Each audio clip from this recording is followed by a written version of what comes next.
El antiguo Egipto. Durante más de 3000 años, la civilización más vibrante y misteriosa del mundo floreció a través de la guerra y la paz.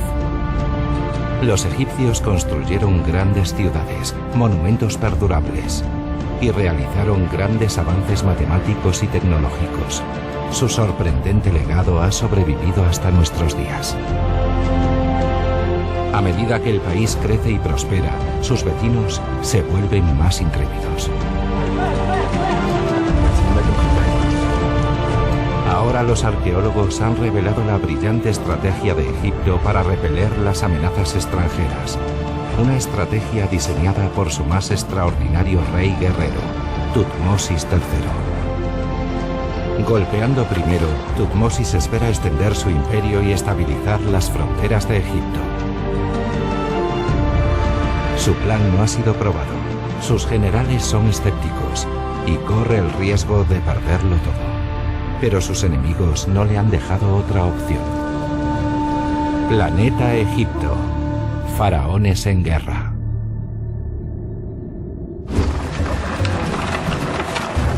En 1457 a.C., Egipto se encuentra en grave peligro.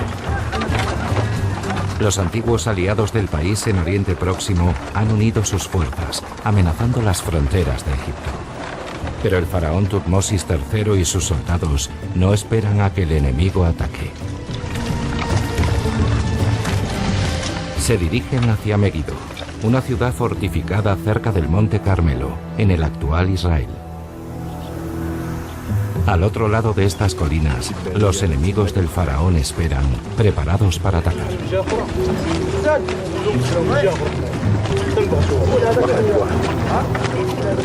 Ir a su encuentro es una estrategia enormemente arriesgada.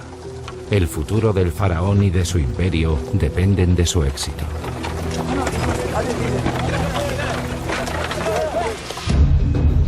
Frente a esta barrera, los ejércitos del faraón se detienen. Mientras se reúnen en el campamento, se produce un desacuerdo sobre la mejor ruta a seguir. Nadie sabe dónde ha posicionado el enemigo sus fuerzas. Sus generales aconsejan a Tutmosis que envíe a sus hombres rodeando las montañas.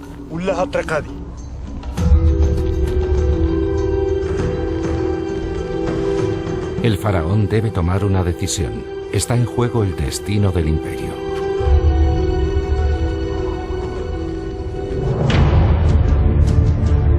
Los egipcios están en Canaán, a 4 semanas de camino desde su territorio. Esta región, lo que aproximadamente hoy es Palestina y Líbano, es la zona de seguridad de Egipto. Sus ciudades-estado eran neutrales o estaban bajo el control egipcio. Hasta que los mitanis, el mayor rival de Egipto, les robaron su lealtad. Mientras tanto, en Tebas, la capital egipcia, los súbditos del faraón esperan ansiosos noticias sobre la campaña. Como el resto de Egipto, Tebas depende del comercio y de los tributos de los territorios sometidos. Ahora todo está en peligro. Con más de 50.000 habitantes, es una de las ciudades más grandes y bulliciosas del mundo. El tiempo no ha disminuido su magnificencia. Incluso algunas de sus excepcionales pinturas se siguen aferrando milagrosamente a sus columnas. Triunfales relieves describen el glorioso reinado de Tutmosis. Pero amenazados por potencias extranjeras, los orgullosos egipcios tuvieron que admitir que no estaban solos en el mundo. Aquello requería un interesante cambio de actitud, porque en los primeros periodos de su historia, en la lengua egipcia, la palabra egipcio significaba también ser humano. En el nuevo reinado empezaron a reconocer una mayor igualdad a los pueblos extranjeros, sirios, sudaneses, cretenses, etc. Sus vecinos contemplaban con envidia la enorme prosperidad del país. Mientras los pueblos adyacentes sufrían frecuentes sequías, los egipcios estaban bendecidos por su geografía y disfrutaban de cosechas regulares y abundantes. Aunque el 90% de Egipto era desierto, el Nilo regaba extensos y fértiles campos que producían grano suficiente para alimentar a unos 3 millones de personas. Esta abundancia convirtió al imperio en una de las sociedades más estables del mundo antiguo. A través del comercio, el pueblo del Nilo incrementó su riqueza y construyó los monumentos más grandes del mundo, las pirámides. Sin duda, los dioses debieron sentirse enormemente complacidos con los egipcios.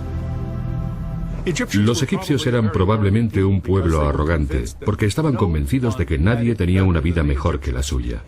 Los dioses les habían dado el país más maravilloso del mundo, y los extranjeros que venían aquí decían lo mismo. Tenéis un río que siempre os abastece de agua, unos campos que siempre producen cosechas, y no tenéis que trabajar demasiado para cultivarlos. Esto es el paraíso en la tierra. Tutmosis crece en un mundo que no conoce el hambre ni la guerra. Accede al trono siendo un niño, tras la temprana muerte de su padre. Pero el pequeño rey es demasiado joven para gobernar, por lo que su tía y madrastra Hatshepsut asume la regencia del Estado. La tradición dicta que los faraones deben ser hombres, pero Hatshepsut aspira a ser una autoridad divina para gobernar de por vida. Acumula poder y, sirviéndose de un clásico entramado político, reclama finalmente el trono. Yo confeccioné una lista de los funcionarios y miembros de la alta nobleza que la apoyaban. Creo que ese pudo ser el secreto. Iba a llamarlos conspiradores, pero tal vez sea una palabra muy fuerte. Era un círculo de simpatizantes enormemente influyente, más de lo que se piensa actualmente. Para avalar su legitimidad como regente, Hatshepsut modifica su aspecto en los relieves de los templos y en las estatuas oficiales. Al principio se la representa como mujer, con pechos y rasgos femeninos. Pero pronto se pondrá la barba ceremonial que usaban los faraones anteriores a ella. Hatshepsut se ha transformado oficialmente en un faraón masculino. Aunque Tutmosis será su futuro rival, Hatshepsut emplea a los mejores maestros del país para que eduquen al muchacho. Aprende astronomía, matemáticas, religión y medicina. Le instruyen acerca de las victorias de Egipto, pero también le alertan sobre la peor amenaza a la que se enfrenta el país: la dominación extranjera.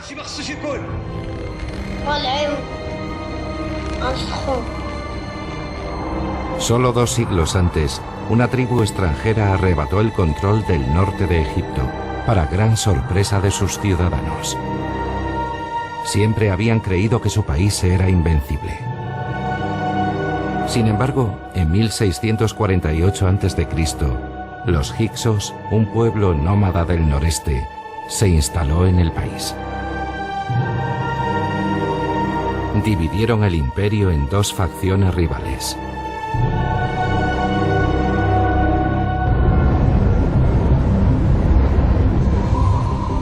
Durante milenios el país había estado protegido por sus fronteras naturales. Desiertos inhóspitos flanqueaban el imperio por el este y el oeste, haciendo prácticamente imposible una invasión. Cualquier ejército moriría de sed antes de tener a la vista al enemigo. En el norte, el Bajo Egipto estaba protegido por las marismas del delta del Nilo. Ningún enemigo podía cruzarlas, o eso parecía.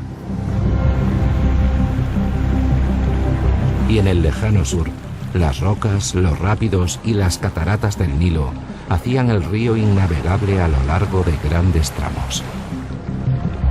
Los egipcios eran plenamente conscientes de su gran fortuna. Egipto está protegido de forma natural, y lo único que necesitaba el gobierno de la época era unas cuantas fortalezas fronterizas y un puñado de tropas de guarnición para mantener a cualquier enemigo a raya.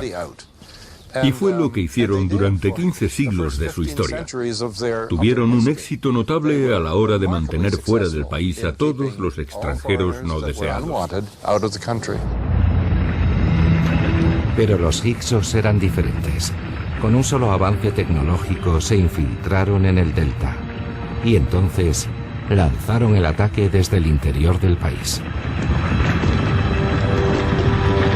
Para acelerar su invasión, los hicsos utilizaron un arma nueva y terrorífica: el carro. Con esta tecnología superior, empujaron a las milicias egipcias hacia el sur. Avanzaban sin parar. Parecía que nada podía detenerlos.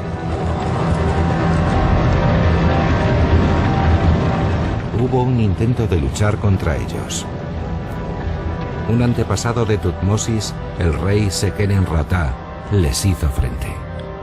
Un faraón afrontando lo imposible, una invasión a gran escala de su propio país. Pero no tenía ninguna posibilidad contra aquella fuerza de combate superior y bien armada, venida de tierras lejanas. Seqenen-Ratá pagó con su vida. Su momia muestra con claridad las terribles heridas que le provocaron una muerte atroz. Aquello sacudió profundamente el ego de los egipcios. Fueron invadidos por un pueblo al que despreciaban y que permaneció en su territorio durante 108 años. Fue un duro golpe para su orgullo y su visión del mundo.